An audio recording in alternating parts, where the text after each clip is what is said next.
Seemed this morning there was a lot of theme about looking at contrast. And looking at life. Yeah, in times past, I thought contrast was too soft a word for all the suffering or the problems that can happen, especially with the death experience.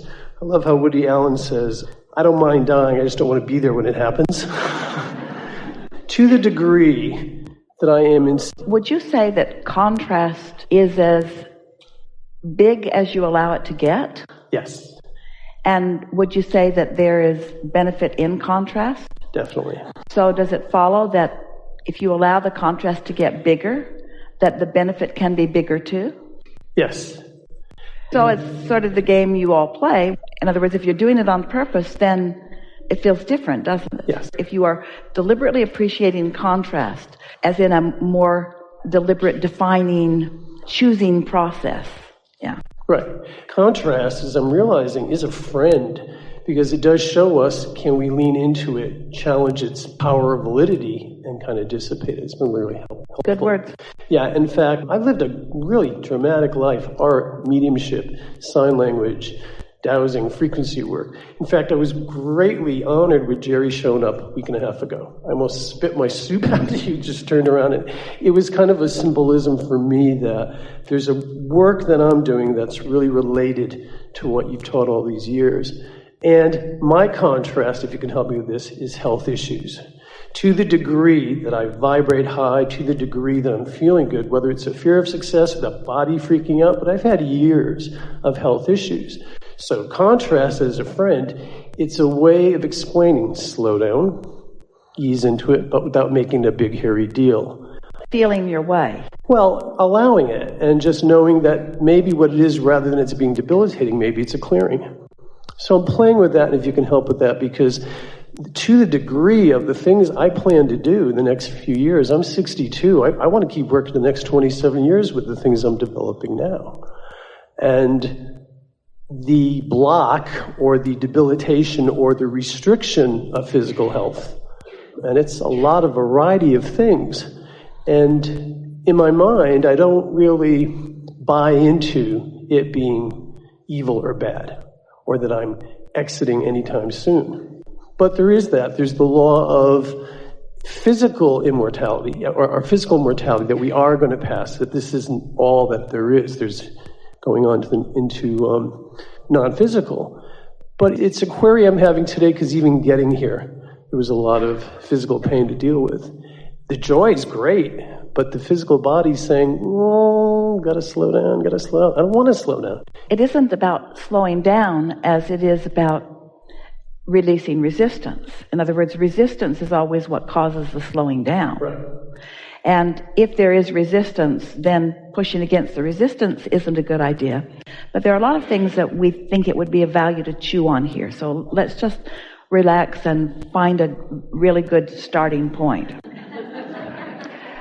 The most significant basis you've already introduced in the conversation, which is the idea of resistance or allowing. The faster something is moving, the more upheaval there is if it comes to some sort of an abrupt stop. And you also understand that the introduction of resistance into any momentum does slow it. And let's just, for the sake of clarification, call that what contrast does. When the desire is this and the belief is this, you're introducing a contrast that slows it down. There are a number of different directions that we want to come at with this for you, because we know that you have an understanding of the majority of what we have said about this. And you're also in the receiving mode often, and even getting more. So we want to find a way of introducing to this conversation something that you haven't thought of before, for the purpose of taking you into a new place of expectation. It's not easy to live in this physical world and not be aware of, if not bombarded by, resistant thoughts about your physical beingness. Now, it's almost like we're talking about two subjects, because of course there's the subject of who you are from non-physical into this body, and your connection with that intention, and therefore with that work. And we can feel a very strong decision, determination to proceed in that way. Esther has that too. In other words, it just isn't anything that is more important to her than the progression of this. And in fact, the momentum of it is such that it is intoxicating. It sort of consumes her thoughts. It's what she wants to think about. It's what she wants to do, and she's at her happiest when she's doing it. And while there are a lot of other lovely things in life, nothing compares to hooking into your powerful intent that you held when you decided to come. So that's what you're talking about. That's big. But at the same time, you live in this physical world and you hear things that are going on around you. And you simply cannot listen to things and think about them and respond to them without introducing a projection of a vibration into the mix. At the same time that more and more of you are connecting with your true purpose for being here, and you're finding your zest for maybe even eternal living, it feels like it, in this physical body. At the same time, there's a growing number of diseases and a growing number of things that people are talking about. In other words, people are just talking so much about all of that stuff. And without meaning to, it begins to affect the way you feel. So what happens is, when you have a strong intention to romp and play in longevity, and at the same time you're being bombarded with conversations about things, and so many people who purport to be well-meaning as they are exacerbating your feelings of concern about yourself, as they're actually trumping up problems in order to provide solutions for, it has a detrimental effect on the psyche of this time-space reality. While you have the potential to be the most healthy that you've ever been, you are not. In other words, you are living in tension and in friction and in worry about things that are unnecessary for you to worry about. You have shared in times past that you've experienced a kidney stone. I've had them as well. In that time, it's a real quick way to get out of the vortex and out of alignment when you're in that kind of physical pain. Yes, it passes and you learn about nutrition, you learn about your pH, whatever have you. But to me, physical pain and suffering, even when I work with people who are passing, and I'm working with them on this side and on the other side, and I see this suffering that happens, mass consciousness, that's been burned in us, we know that that is a possibility or a probability. Years to build the Twin Towers, wrecking ball could knock it down in a day. And so the momentum of that which is healthy and that was going on, I feel like I'm rejuvenating, but also under pressure at the same time. So I'm here and I'm getting it just from what everyone shared today, but I'm getting that there's a piece I may not know yet to allow for the vibrational aspect. Well, that is the answer, but it is as simple as this. It is considering the vibrational aspect only for a little while, because there's not enough action in the world to compensate for that receptive mode of something that is unwanted. The power really is in the alignment of thought. It really is in the choosing of thoughts that are beneficial to you, which in many cases means staying off the subject altogether. Yeah. As you're around a dinner table and you're listening to conversations about things that send up red flags within you and make you feel guarded, know that this conversation is not helpful to you. It is not helpful to you if it feels like that. Now, it doesn't matter what it is that is affecting the way your vibration is flowing. The way your vibration is flowing is what is affecting everything else. And so the thing that is interesting as you become deliberate creators is trying to figure out, so if this conversation takes me into a resistant mode, and the resistant mode indicates that I've got strong energy flowing that I'm not allowing to flow, and that's what causes a breaking down of whatever it is, because resistance is always what is at the heart of the slowing of something, then it's logical that you might want to stay off those subjects or approach those subjects in a way that they are no longer causing resistance within you.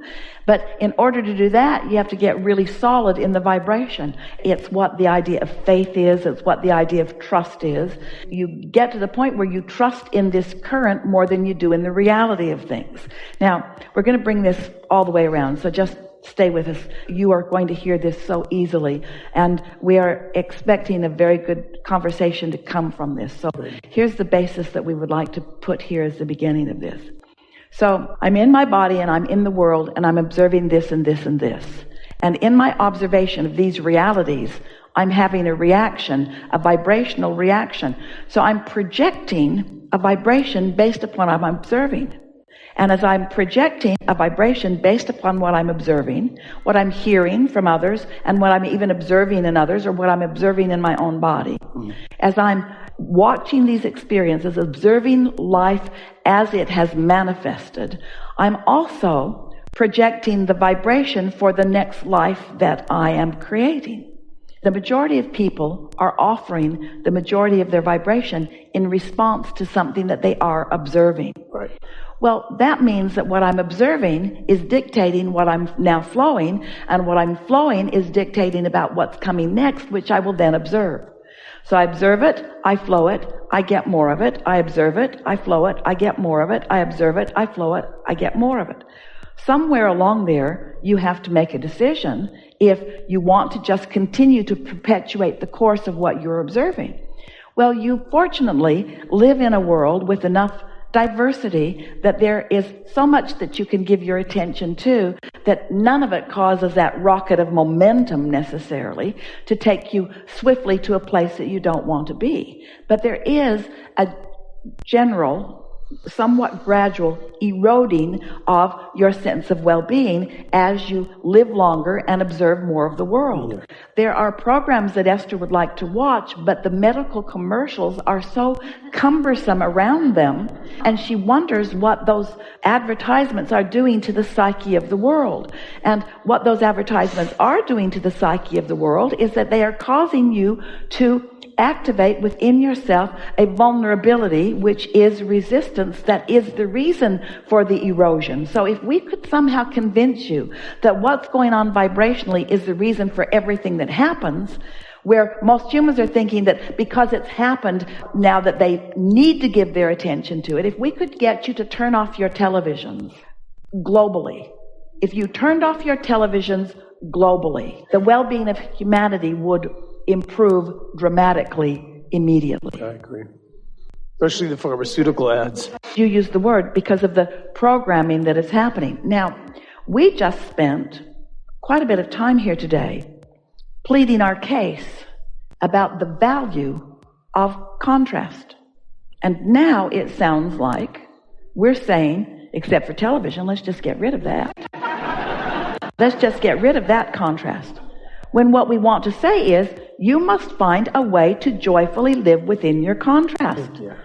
You must be able to select from the contrast what is of benefit, to select from the contrast what you want to know more about. There is a way to live in this world and be observant of this world and still be connected to source energy. Right. And that is, in fact, what in religion's terms you've called compassion. Right. That is, in fact, what being an extension of source energy is. It is, in fact, what we've been calling step 5.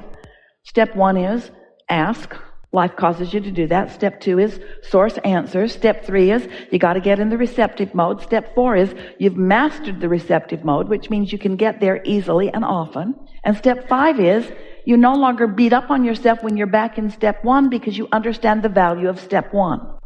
So what we're really talking about here is a sort of step 5 approach to life where you understand that there's plenty out there and that it's all much more good than it is bad, and that you are in control of your vibration regardless of the evidence that is as a result of past momentum. This is the point that we're wanting to make with you about changing the momentum or the trajectory of anything. Your now is so much more powerful than you have ever given yourself credit.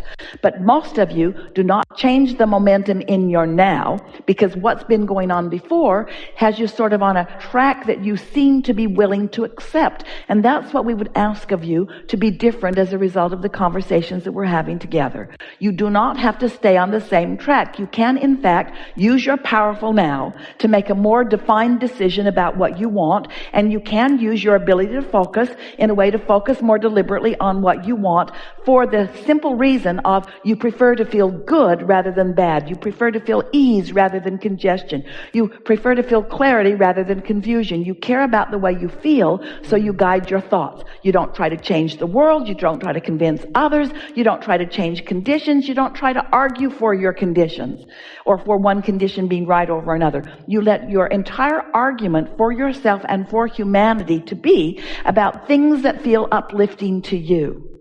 That's the way you sort all of this out.